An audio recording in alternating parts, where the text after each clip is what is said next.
Good morning, Central. It's Wednesday, July 29th, and I'm in my study in the back of the sanctuary, and we will be recording Sunday's worship in just a few minutes.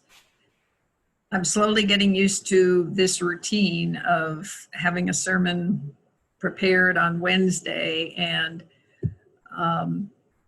sort of learning to work with the new schedule as we all are. So let me update you on some things that are happening at Central. As we continue to carry out ministry beyond our buildings, since we are not presently able to have people in our buildings, we're learning ways that our space can be very useful to the community. So on Monday, the community involvement program at University of Pacific will be using our parking lot so that students from UOP can come at staggered times, wearing masks, of course, and pick up their UOP masks and some orientation materials for the community involvement program, which is focused on students from Stockton. So I'm excited that we're able to provide this space that the program needs, and also that we will have about 140 students coming on our campus on Monday. This gives us a chance to let people know where we are and that we are a welcoming church.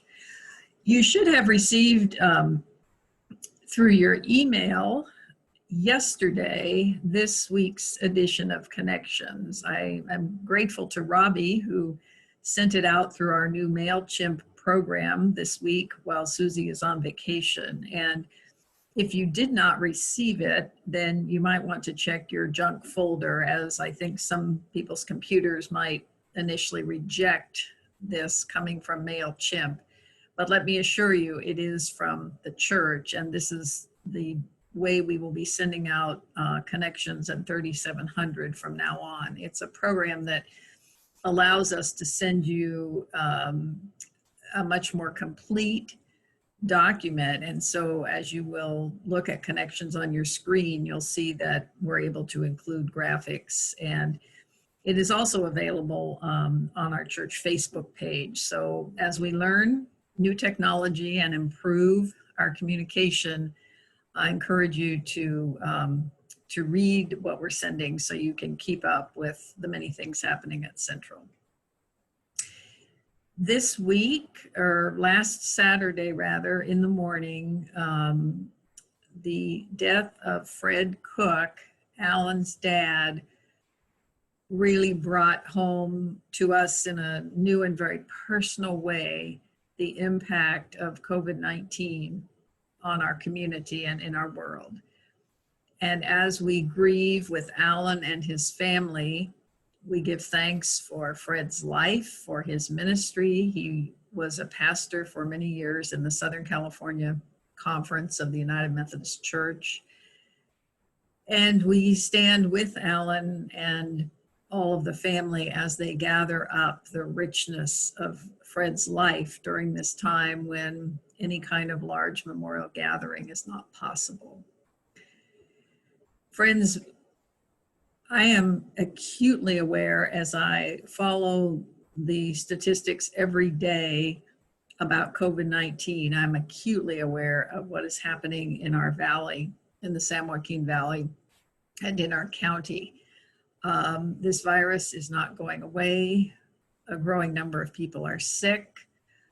Many diligent people are working hard to find a vaccine that will protect us from this virus. And in the meantime, it seems very clear that in order to do no harm, we must be very cautious about any kind of large in-person gatherings. And so to that end, I expect that it will be quite some time before we can actually gather inside in either the fireside room or the sanctuary for worship, because that is one of the most dangerous gatherings in terms of spreading the virus.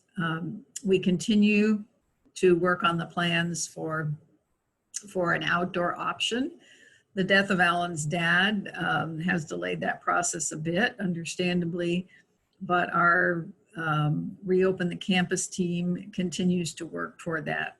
And in the meantime, we have ordered new equipment that we will be learning how to use as we have more options for how we record worship, including live worship. And so we're trying to prepare ourselves for the long haul in terms of providing options that allow people to not be in the same physical space. Another project that is of great concern to me and many of you is how we as a church can respond faithfully and creatively to the growing numbers of people in our community who are experiencing homelessness. It is clear that our church does not have the capacity nor the staffing to meet the many needs of some of our homeless friends. And yet we're also learning more about resources in the community and how we can communicate with our friends and help them to get connected with the appropriate resources for help, whether it's with housing or medical care or mental health care and so forth. So you will see on our campus, if you're here, that we have put up some additional signage that informs people about some resources. We have indicated where the city outdoor restrooms are located, not too far from our property. And we are trying to make it easier to keep our campus clean by through the generous donation of 2 members by adding a 3rd outside trash receptacle near Central Park. So we continue to seek ways to be a welcoming community that is safe for all of us. And in the meantime, a lot of our neighbors, people in the community enjoy walking through our property. This is a popular place for walking dogs and for allowing children to ride their bikes or simply run in a space that is open and safe. And I'm delighted when I see college students practicing dance moves or families with small children running and enjoying the pleasure of being outside. So there's a lot of ministry that is happening as our church continues to say, we want to be a part of the community. We want to be a welcoming space. We want to be a safe space. I'm grateful always for so many of our members and friends who support our ministry through presence at our services and our study groups, through gifts of service, through financial support, and through prayers. So I look forward to seeing many of you in the next few days, either at a meeting or a Bible study or a coffee hour. And I hope that you will let us know if you did not receive your connections this week. Send Susie an email and she will sort that out when she comes back next week. So have a great week. Hope to see you Sunday. God bless.